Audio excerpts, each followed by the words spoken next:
Pemirsa, kita akan memasuki Habar Nang Panambayan. BPBD Kalimantan Selatan akan berkoordinasi dengan Dinas Sosial Banjarmasin, Badan Penanggulangan Bencana Daerah Banjarmasin, wan bekerjasama dengan Satpol PP Damkar, Dinas Kesehatan wan Dinas PUPR Banjarmasin akan melihat pasang tinggi terakhirnya banyu sungai Nang meluap, disertai turunnya curah hujan hingga meluap ke kawasan jalan wan pemukiman warga.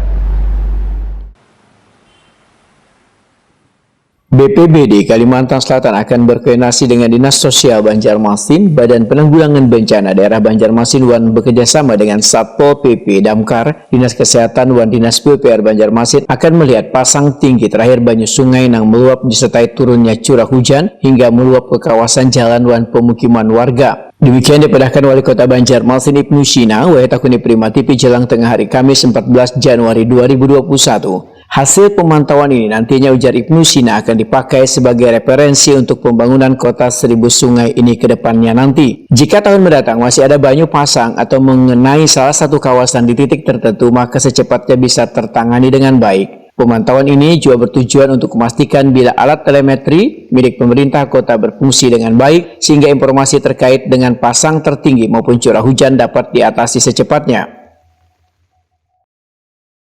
Dan kami ingin pastikan alat telemetri kita itu berfungsi dengan baik, sehingga informasi terkait dengan pasang tertinggi, kemudian curah hujan itu bisa diantisipasi dengan baik. Tapi untuk status sendiri Pak, ada siaga atau gimana? Statusnya belum, statusnya kita tanggap darurat COVID aja dulu. Kalau tanggap darurat banjir itu belum. Sedangkan yang berkaitan dengan dapur umum untuk membantu warga yang tertimpa musibah banjir ini, ujar Ibnu Sina, nantinya akan dikerjasamakan dengan Tagana wan Dinas Sosial dengan seluruh relawan di Banjarmasin termasuk BPK Belakar wan relawan bencana lainnya. Sebenarnya akan dihimpun kekuatan ini untuk meminimalisir terjadinya dampak nang kada diinginkan.